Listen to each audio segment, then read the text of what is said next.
I found the photograph on a Tuesday, not a Sunday, when the light comes in soft through the kitchen window and everything feels nostalgic and forgivable. Not a holiday, when the alcohol loosens things and old pictures get passed around, and people say, "Oh, look how young we were," with that specific kind of sadness that is really just love wearing a different coat. It was a Tuesday. Ordinary. Gray. I was looking for a stapler. My mother had asked me to help sort through the spare room, the one at the back of the house that had been accumulating the evidence of her life for 34 years. Boxes of Christmas ornaments. A broken sewing machine. 3 versions of the same self-help book, which told me more about her than she ever said out loud.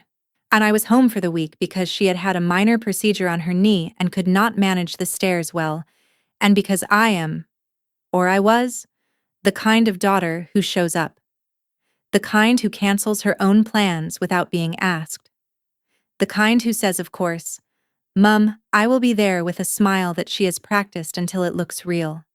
I needed a stapler for a work document I was trying to finish remotely.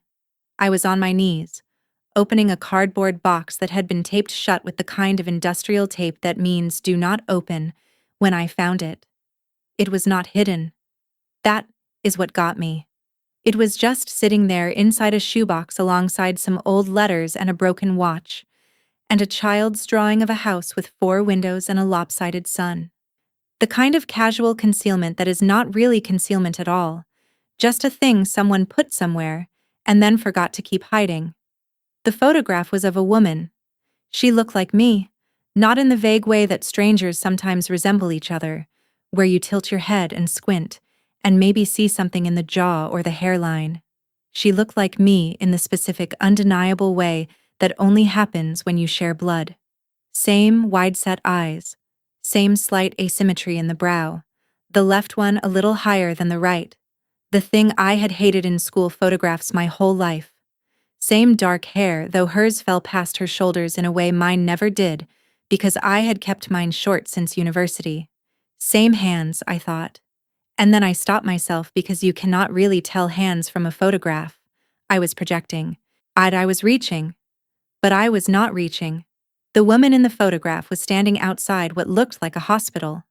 She was wearing a coat I did not recognize, and carrying flowers, yellow tulips, and she was not smiling exactly. But there was something around her eyes that was not unhappiness. She looked tired. She looked like a woman who had just done something enormous and was standing on the other side of it. On the back of the photograph, in handwriting I did not recognize, were 4 words. Celia. After. Do not forget. I sat on the floor of my mother's spare room for a long time. My name is Lara. I have been Lara my entire life. I was named, my mother always told me, after the character in Dr. Zhivago, because my mother had read the book 3 times before she was 20 and loved it in that total. The consuming way that young women love things before the world teaches them to be more careful with their hearts. I had never, not once in 34 years, heard the name Celia in connection with anything in my family. I put the photograph back in the shoebox. I put the shoebox back in the cardboard box. I pressed the industrial tape back down as flat as it would go, which was not very flat at all. I found the stapler in the next box over.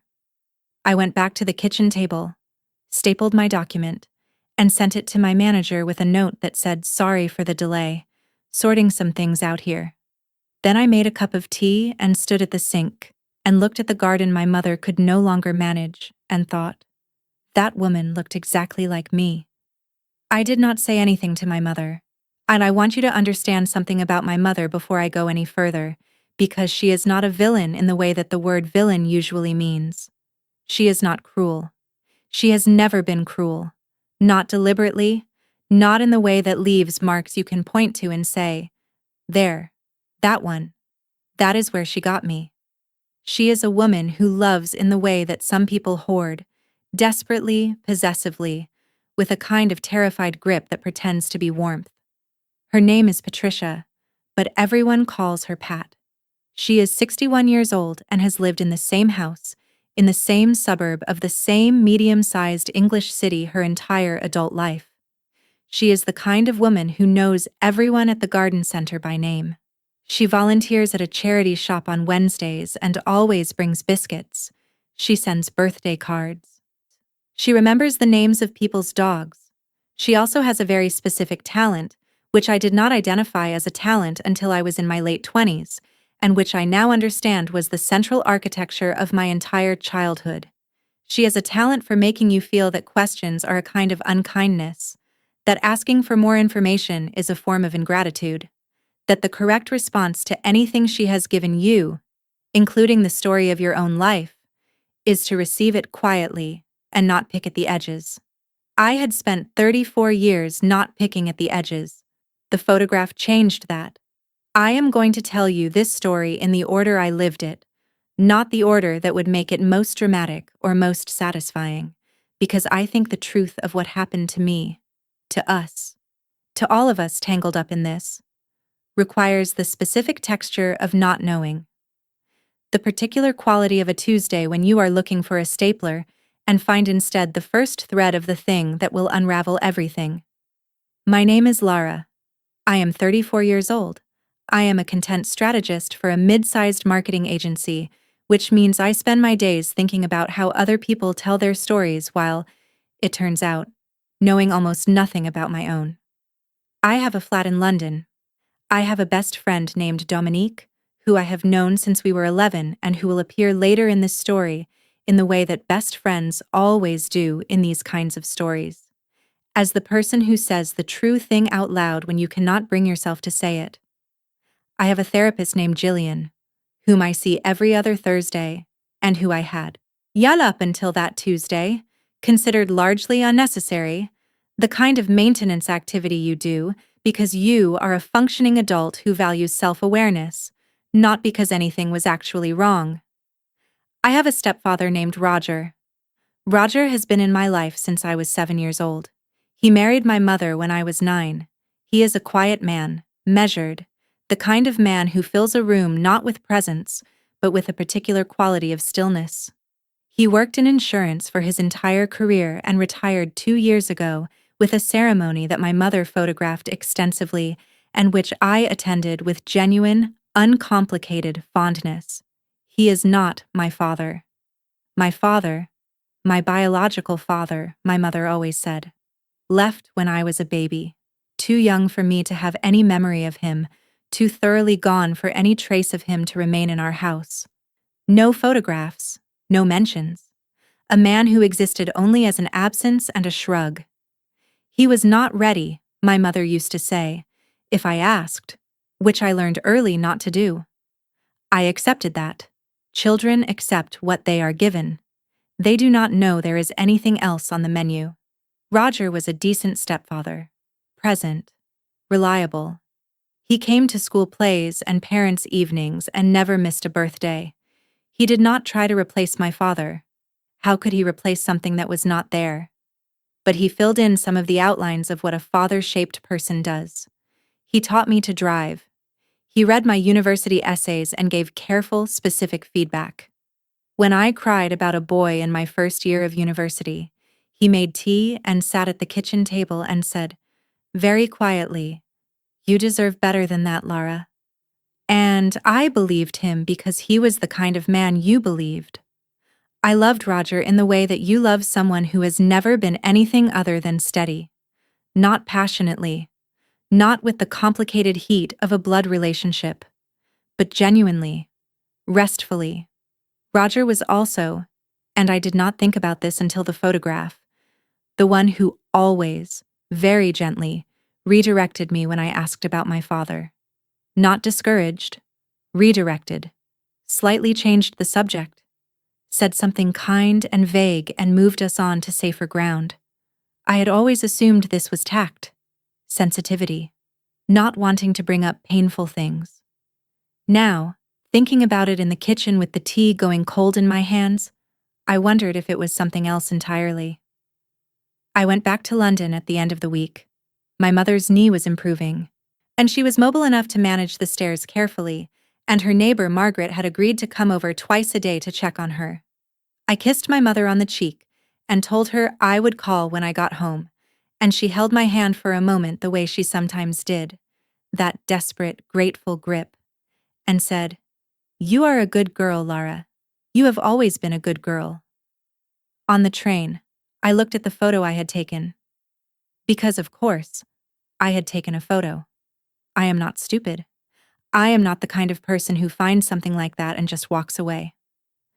I went back to the spare room on Friday morning when my mother was at her physio appointment and Roger was at his bowls club, and I opened the box again, and I photographed the photograph, and I photographed the back of it with its 4 words, and I photographed the letters in the box beside it, though I did not take them out and read them because there was still a part of me, the good girl, the one who does not pick at edges, who was not ready for that. Celia. After. Do not forget. I made a list on my phone, the way I do when I am trying to process something too large for ordinary thinking. Who is Celia? Why does she look like me? What is she after? After what? Who wrote this? Why is this in a hidden box in my mother's spare room? Why do I feel sick? I deleted the last one because it was not a useful question, and then I added it back, because honesty is also a form of data. I did not call Dominique that night. I did not tell Jillian at our Thursday session. I sat across from her in her calm, much plant-filled office and talked about my work stress and a vague feeling of disconnection, and she asked me thoughtful questions, and I answered them carefully, and the whole time the photograph sat in my phone's camera roll, and I said nothing about it. I think I needed to be alone with it for a little while. I think that is human. When you find something that might change everything, there is a period where you have to carry it by yourself, before other people's reactions start to shape what you feel about it. I wanted to know what I felt before anyone else told me how I should. What I felt was, I have always wondered. That is the thing I did not let myself acknowledge until then. Because good girls do not wonder too loudly. Good girls accept. But somewhere underneath all that acceptance, underneath the gratitude and the love and the not picking at edges, there had always been a small, persistent hum of something is not right here. I had never known what to do with that hum, so I had learned to be louder than it. Fill my life with enough noise, work, friends, plans, the constant forward motion of a functional adult life, that the hum stayed below the threshold of conscious thought. The photograph turned up the volume. Here is what I knew about my origins. At that point in my life, I was born in this city. My mother was 26 when she had me. My father, biological father, was a man named, my mother said, David, who had been her boyfriend for 2 years before he decided parenthood was not for him and disappeared. There were no photographs of David because my mother had thrown them all away, which was, she said, the only sane response to a person who abandons his child.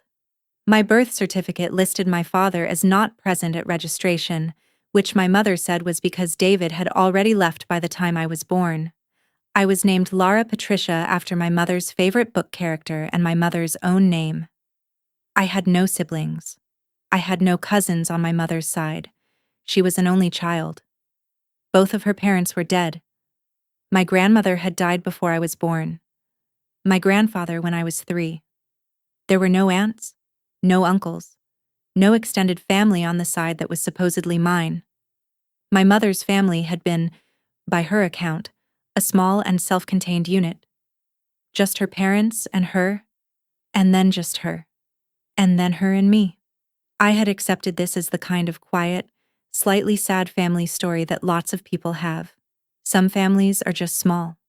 Some branches of the tree get cut short, but families also keep photographs of women named Celia who look like their children.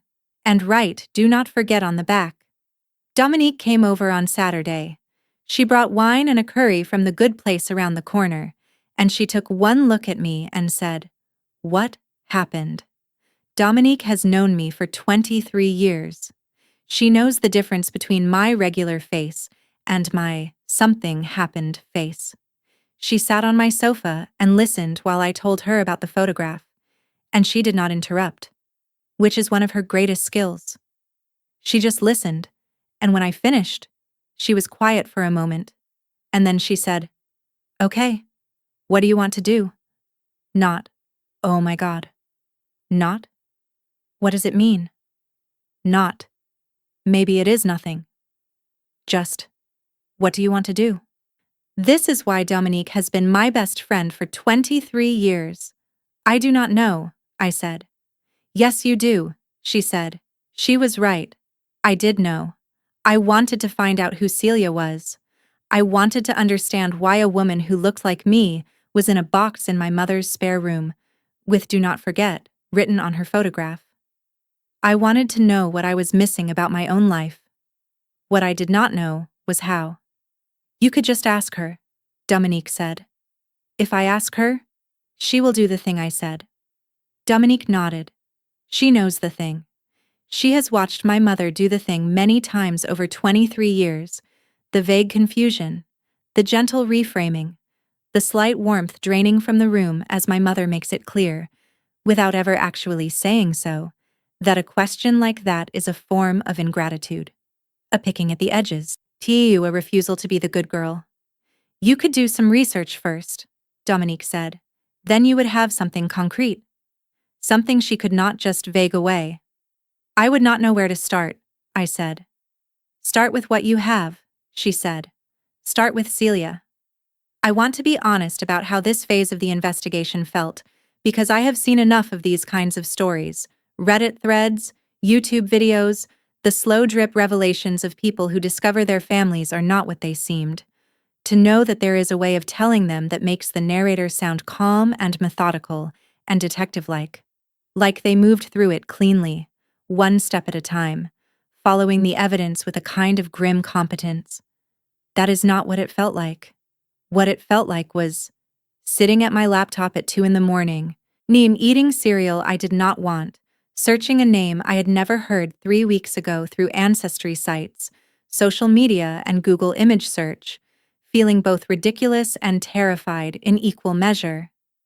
Feeling like a person who has picked at a thread and does not know yet whether it will just come loose a little or unravel the whole thing. I searched for Celia first. Just Celia, combined with my mother's surname, my surname, and the city. Nothing. Combined with the region. Nothing useful. Combined with the years that seemed relevant, the years that would put Celia at the right age to look like my mother's generation. Fragments, suggestions, dead ends. I tried the photograph itself. Google reverse image search. Nothing recognizable. I tried to think about what the photograph told me directly. The hospital. The tulips. After. Hadn't it looked like someone had just given birth? Or just visited someone who had? There was that particular exhausted luminosity about the woman that I associated with the kind of physical event that leaves you both emptied and full. I typed, Celia. After. And then I stopped. Because I had realized something. I had been looking for a surname. My mother's maiden name, my own name, the name I had grown up with. But what if Celia had a different surname? What if she were connected to my father's side? What if David was even real, had a sister or a cousin or... What if Celia were my mother? I sat with that for a long time. What if Celia was the name my mother had before? It sounds strange, I know. People do not just change their names. Except, they do. Women particularly. Marriages, separations, each the desire to become someone new after something terrible. My mother could have, theoretically, in the geometry of possibilities I was building, been Celia before she was Patricia. Could have stood outside a hospital with yellow tulips and looked like herself, and then become someone else. And had a different daughter, and... No, that did not work. The woman in the photograph looked like me, like the specific arrangement of my features, not my mother's. And you can inherit your mother's looks? Yes, but not that precisely. Not that precisely. The woman in the photograph was a generation younger than my mother. She was my generation. She was my age, maybe, or a little older or a little younger, but within a decade, surely.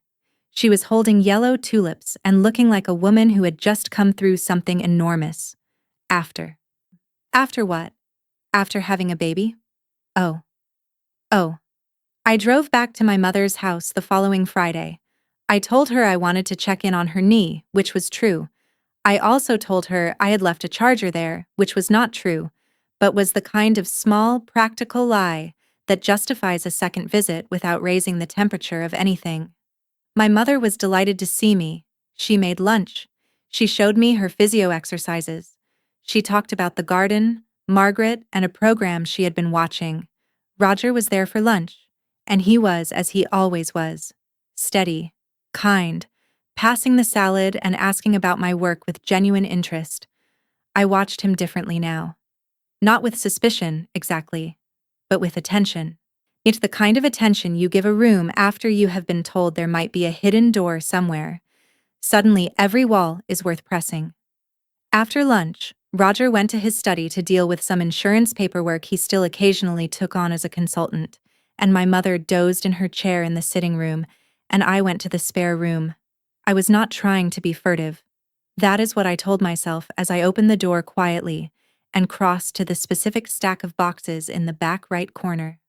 I was just curious. I was a 34-year-old woman who had found a photograph that looked like her own face, and I was entitled to ask some questions, even if the questions had to be asked of cardboard boxes instead of people. I opened the box, took out the shoebox, took out the letters. There were 7 of them, all in the same handwriting as the back of the photograph. Neat, slightly old-fashioned, all addressed to Patty, which was a nickname for Patricia I had never heard anyone use. All signed R. My stepfather's name is Roger. I stood there with the letters in my hands for what felt like a very long time. Then I sat down on the floor, because my legs wanted me to, and I read them. I am not going to transcribe every word. Some of it was private, in the way that letters between people who love each other are private. Some of it was ordinary, the texture of 2 people's lives running alongside each other across what appeared to be several years. References to people I did not know. Plans. Small frustrations. The particular intimacy of someone who writes as though they are certain they are being truly heard. But some of it was not ordinary at all. The earliest letter, judging by the paper, the ink, the slightly younger quality of the handwriting, was the one that mattered most. I will tell you what it said, because it is the center of the whole story, and I cannot tell you the story without it. It said, Patty, I know you said it is better if I do not contact you, but I need you to know what happened. Celia had the baby on the 14th. A girl. She is healthy. Celia is not well, but she will be okay. The doctors say she will be okay. It is going to take time. I know what we decided. I know what you want, and I am not asking you to change anything. I am only telling you because you are her mother, and I think you deserve to know that she is healthy. She is here, and she has your same eyes, Patty. Your exact eyes. I took a photo. I am sending it with this. Do not forget her. I read it 3 times. Then I put it down on the floor beside me, and I pressed my palms flat against the cold, dusty boards, and I breathed. Your same eyes, Patty. Do not forget her. My mother was not my grandmother. I knew that. I knew that. My mother was 61, and she had had me when she was 26, and the maths was clear and simple and real. But this letter, your same eyes, Patty, this was written by someone who thought my mother was a grandmother, which meant Celia was my mother's daughter, which meant Celia was my sister. And the girl, the healthy girl with the same eyes, the baby born on the 14th. I knew my birthday. I knew the 14th. I sat on the floor of the spare room and I thought, I am not who I think I am. No, that is not quite right. I knew who I was. I was still Laura. I was still the woman who had sat on this floor a week and a half ago, looking for a stapler.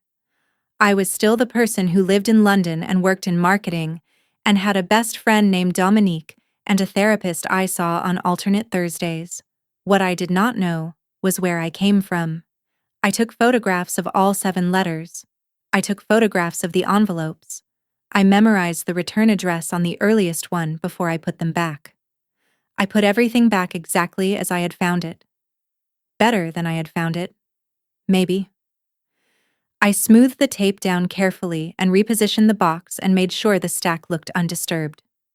I went back to the sitting room. My mother was still dozing. The television was on with the sound down low. She looked small in her chair. 61 years old and slightly diminished, the way illness makes people smaller even when it is a minor illness, even when the knee will heal. I stood in the doorway and looked at her and felt, I want to be honest about this. I felt love and fury in almost exactly equal proportions, sitting next to each other in my chest like 2 people on a long train journey who are trying very hard not to touch. She had known. Whatever had happened, whatever the story was, she had known. She had letters. She had kept them in a shoebox with a photograph, and the instruction, "Do not forget." And she had forgotten. Or perhaps not forgotten, but chosen, which is a different and worse thing. I went back to London. Dominique came over again on Sunday. She sat very still while I told her everything, and then she said, very quietly, "Lara, do you understand what this means?" "I think so," I said. "Tell me what you think it means," she said. "I think Celia is my biological mother. I think she was my mother's daughter, which would make my mother my grandmother, except she has been my mother my whole life, so I think I was adopted. Or not adopted formally. I think I was given to my mother by Celia when I was born. And Patricia never told you," she said. "Never told me," I said. "And Roger." She paused. R. On the letters. Roger. Roger knew, I said. At minimum, he knew. Those letters were addressed to my mother. I do not know how much he knew. I do not know when he knew. But he knew something. Dominique was quiet again. Then, "Do you want to find Celia?" I thought about the woman in the photograph, the yellow tulips. The look on her face was not quite a smile, but was not unhappiness either. The face that was my face, the brow with the asymmetry, the wide-set eyes. "Yes," I said. The return address on the earliest letter, the one that mattered most, was a street in a different city. About 2 hours away by train. I had written it down.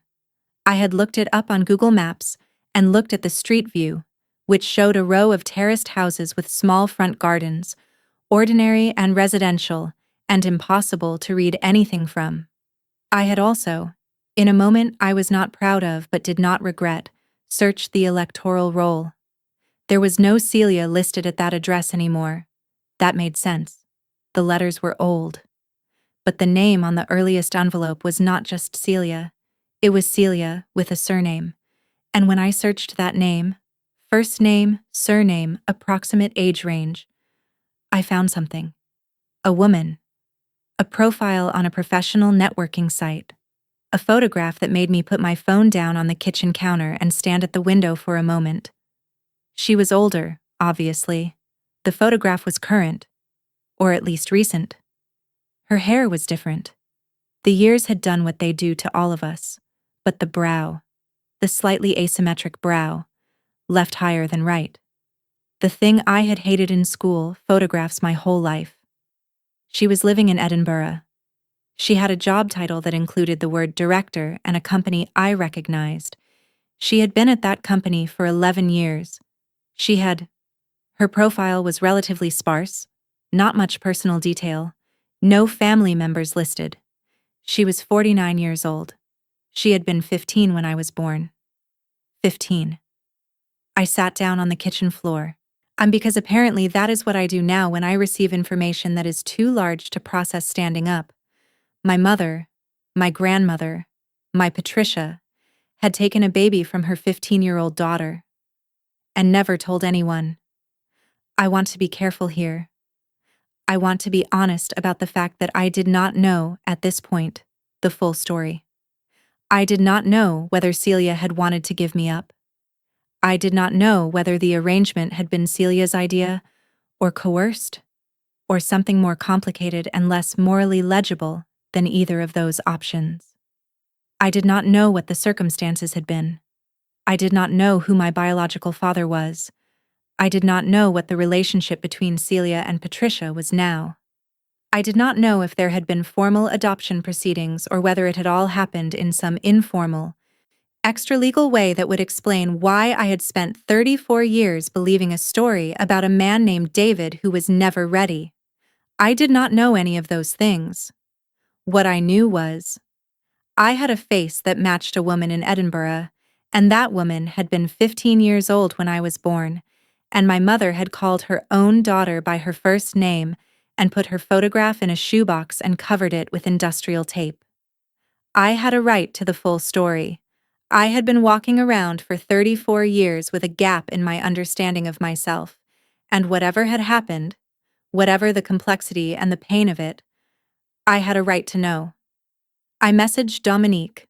I am going to Edinburgh. She replied, I will come with you. We went on the last Saturday of that month. When it had taken 2 weeks to get there, 2 weeks of second-guessing and half-starts, and the particularly bad week where I had convinced myself it was better not to know. I have a talent for convincing myself things are better left alone. It is inherited, apparently.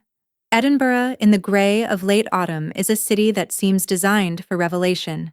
Everything is stone and height, and the sense that something has been happening here for centuries and is still happening. We arrived mid-morning on a train that moved through the borders with the hills on either side, and the light doing what northern light does, appearing and disappearing with total indifference to anyone's emotional needs. I had not contacted Celia in advance. I want to explain this decision because I know it might seem wrong, or impulsive, or cruel. I had thought about sending a message through her professional profile. I had thought about it for most of 2 weeks. But every time I drafted something, it sounded either like a threat or a plea, and I could not find the middle ground between those two things through a screen. I needed to see her face. I needed to watch her react in real time, not wait 3 days for a message that had been carefully crafted to say as little as possible. I was also, and this is the truth, afraid that if I warned her, she would prepare, that she would have a story ready, that she would give me something managed and contained, a version of events that protected everyone but me. I had the address from the professional profile, her company's Edinburgh office, which was also listed as her primary place of work. I was not going to show up at her home. That felt like a line. The office was on a quiet street near the new town. The building had a discreet plaque. Through the glass lobby, I could see a receptionist, potted plants, and the kind of careful, neutral professionalism that some workplaces do very well. Dominique held my arm. You do not have to go in today, she said. I know, I said. I went in. I told the receptionist I did not have an appointment but that I needed to speak with Celia. I gave my name. I said it was personal. The receptionist looked at me with the particular expression of a person who has been trained to be helpful and is currently unsure if being helpful is appropriate. She made a call. I stood in the lobby and looked at the potted plants and tried to breathe normally. The receptionist put the phone down and looked at me with a different expression than before. Something had shifted. She will be down in a moment, she said. Please take a seat. I sat. Dominique sat beside me. We did not speak. 7 minutes later, I counted. The lift opened. And there she was. She was wearing a dark blazer and her hair was cut short now, shorter than mine. She was taller than I expected, though I do not know what I expected. She walked toward me with the careful precision of someone who has been given information they are still processing, and she looked at me, and she stopped about 4 feet away. The silence lasted a long time. Then she said, in a voice that was very quiet and completely controlled, They told me your name. I have been wondering for 34 years. I said, I know your name too. I found the photograph. She looked at me for another moment. Then she said, Downstairs. There is a coffee shop. Can we? Yes, I said. Yes. We sat in a corner of a coffee shop around the corner from her office, and Celia told me everything. She is 49 years old. She is measured and precise in the way that people become when they have spent decades keeping difficult things in an organized internal structure. She did not cry. Not then. Not through the first part of the conversation. And I respected that. I was not sure I would manage not to cry. I was not managing, if I am honest. Dominique had gone to get us coffee and then positioned herself at a table far enough away to give us privacy, but close enough to, I do not know. Catch me, maybe. She is thoughtful like that. Celia was 15 when she got pregnant. The father was a boy her own age, a boy who panicked and whose involvement my mother, Patricia, had apparently shut down very quickly and very decisively. Patricia, Celia said, had been the kind of mother who managed things, who saw a problem and solved it before anyone else had finished identifying it as a problem. She loved me, Celia said. She said it without warmth, the way you state a fact that has caused you harm. She genuinely loved me. That is what made it so. She stopped. Started again. She thought she was helping. The help had looked like this. Patricia had decided that Celia, 15, frightened, newly pregnant, was not equipped to raise a baby. That the right thing to do was to give the baby to a couple who could. That the best couple available was, in fact, Patricia herself and her boyfriend Roger, who had been together for several years at that point and were already planning to get married, and who had been, incidentally, struggling to conceive. She took you, Celia said. Not officially. There was no formal adoption. She just took you. Took over. Moved to a different city, told people she had been pregnant, and the baby had come early, constructed an entire... She was very thorough. She always was. The detail that made me feel sick, sicker than any of the rest of it, was this. Celia had been allowed to hold me. Once. In the hospital. The photograph was taken by one of the nurses at Celia's request.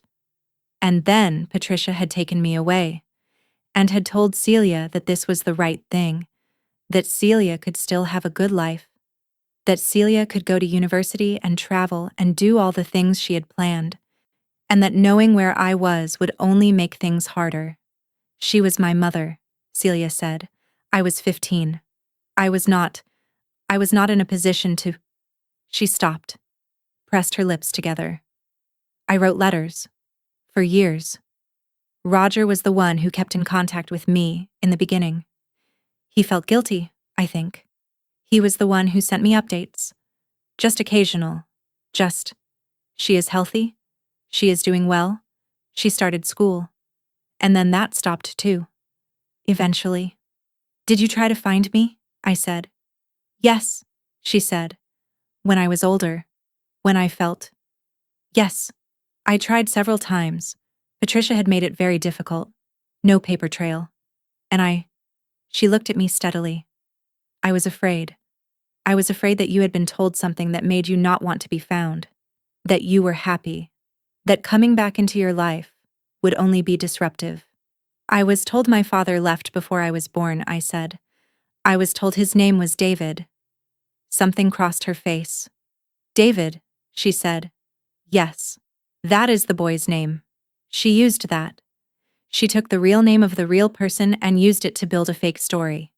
That is... Yes. That is her. We talked for 3 hours. By the end of it, I knew things I had not known that morning. About Celia's life, about what had happened to her after, about the way she had rebuilt herself with the very specific determination of a person who has survived something and refuses to let it be the whole story. She had gone to university. She had built a career. She had had relationships, a marriage that had not lasted, some years of being alone, and now a partner named Fiona, whom she had been with for 6 years. No children, not by accident. I could not, she said. I tried to, but I could not be someone's mother after. I could not. I am sorry, I said. Do not be, she said quickly. It is not. Please do not apologize.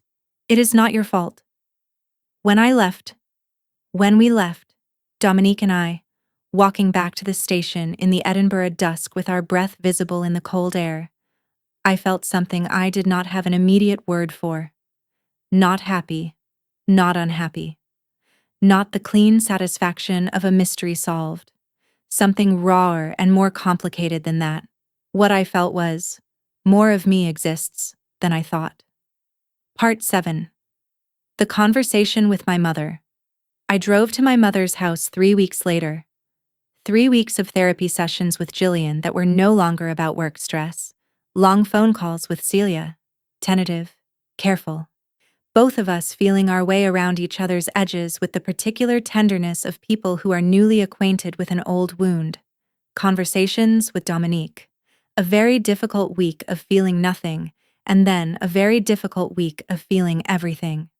I had decided, in conversation with Jillian and Dominique, and mostly just with myself in the small hours, what I wanted from this confrontation.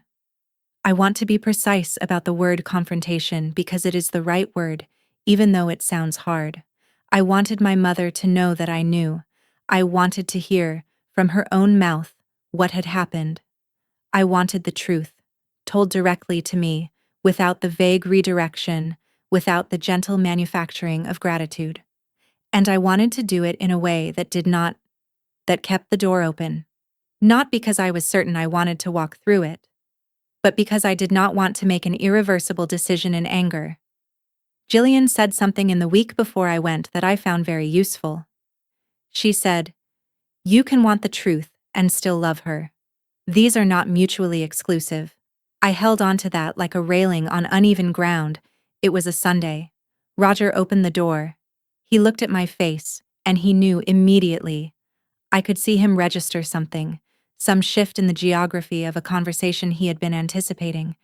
Maybe for 34 years, or maybe just for the 3 weeks since my visit to the spare room when he had presumably noticed the tape on the box was different. "Lara," he said. "I need to talk to you both," I said. "Is Mum in the sitting room?" "She is in the kitchen," he said.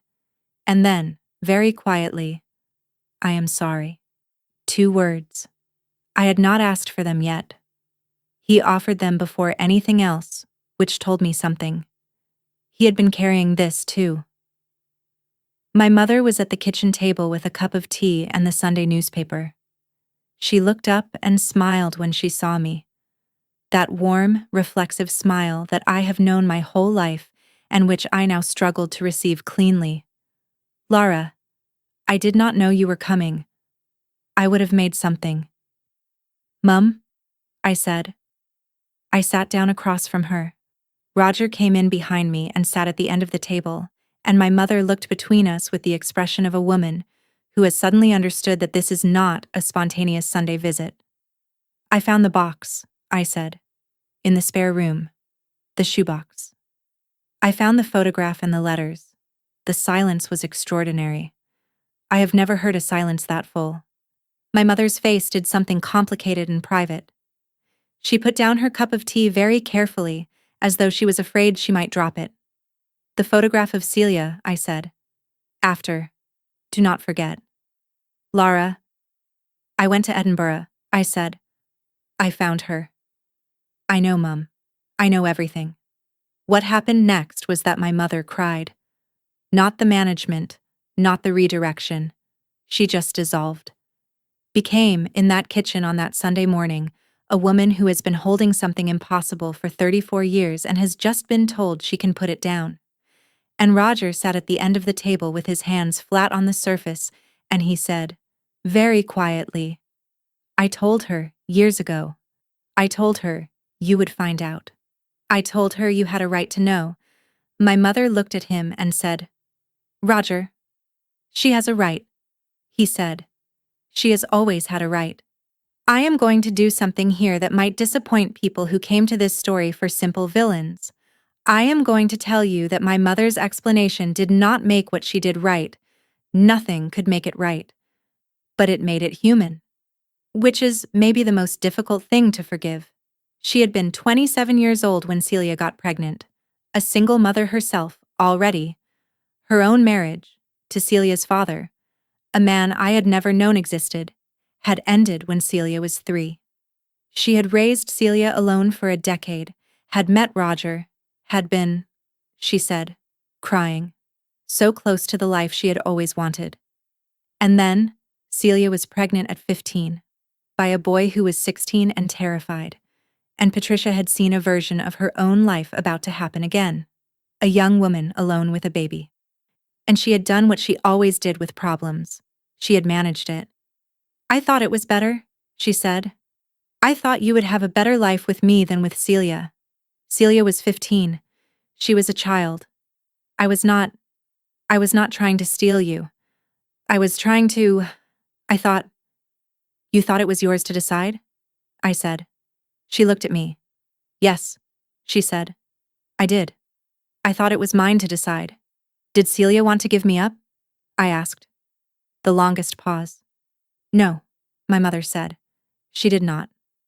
I let that sit on the table between us for a moment. "You took me from my mother," I said. "She was 15 and frightened, and she wanted to keep me. And you took me from her, and you told me my father left and his name was David, and Celia has spent 34 years without her daughter because you managed it." Yeah, my mother was crying in a way that made her look very old and very small. "Yes," she said. "I did." Roger stayed at the table while my mother and I talked. He did not leave. He did not try to mediate. He was just present. The steady, constant presence he had always been, except now I understood it differently. He had known. Not everything. Not from the beginning. He had not met Patricia until after Celia had already been pregnant, had not been part of the original decision. But he had known for most of my life. He had written those letters to Celia. He had been the one who maintained the thread until Patricia asked him to stop. "I should have told you years ago," he said to me, toward the end of the conversation. "I wanted to. We had arguments about it.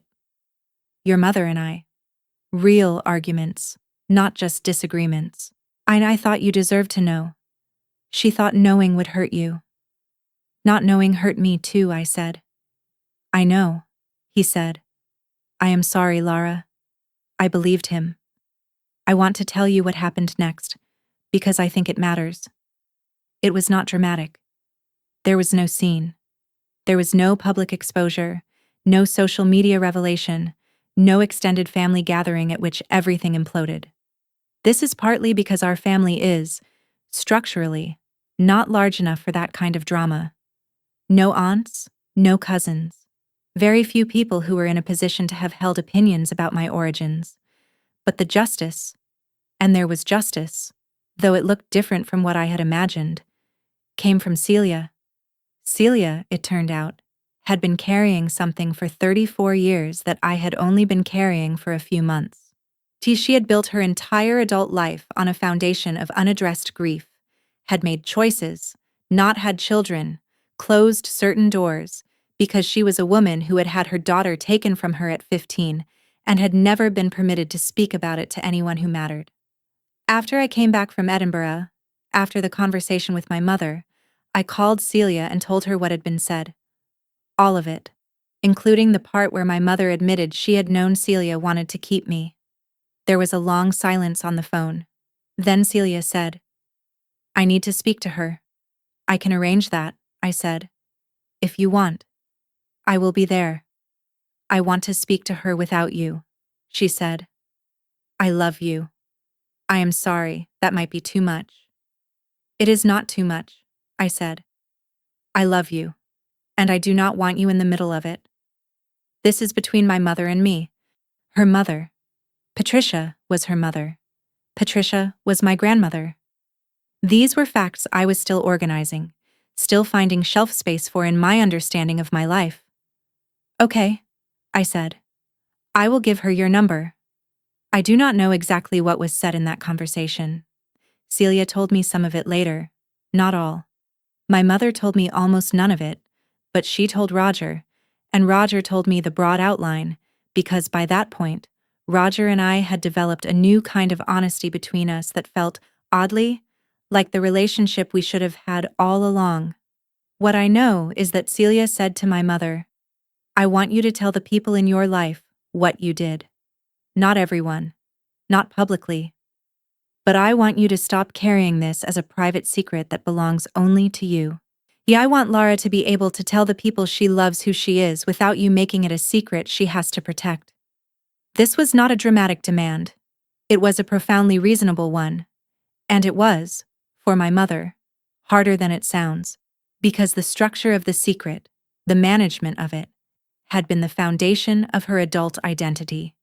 She was Pat, the good mother, the reliable one, the woman who brought biscuits to the charity shop and knew everyone at the garden center by name. The secret was not an anomaly in her character, it was woven through it. To admit the secret was to admit who she had actually been all along, underneath the biscuits and the birthday cards. She did it. To Roger, who already knew. To Margaret, her neighbor, who had been her closest friend for 20 years. To her GP, who needed the family history corrected for medical records. To me, in a letter that she wrote and rewrote and eventually sent, 12 pages long, that I read and reread and have not fully finished processing. She did not do it loudly. She is 61 years old and she is not, I think, capable of loudness. But she did it. This is what justice looked like. Not a scene, not a collapse, not the satisfying cinematic moment where everything gets resolved in the space of a conversation and people walk out into the light feeling lighter. Justice looked like my mother in her sitting room on a Wednesday evening, calling Celia and apologizing, not once, more than once, working towards something that may never be fully repaired. Justice looked like Celia and me on a gray Saturday in January, walking along the canal in London with coffee cups in hand, learning to be whatever we are to each other, not mother and daughter. It is too late and too complicated for that to be a simple thing, but something real and evolving and ours. Justice looked like Roger and me in the kitchen of my mother's house, going through old photographs together, and him telling me stories about my early years that he had stored carefully, all this time, against the day when he would be allowed to give them to me. Justice looked like me in Jillian's office on an alternate Thursday, saying for the first time, I know who I am. I know more of where I come from, and I am going to be okay.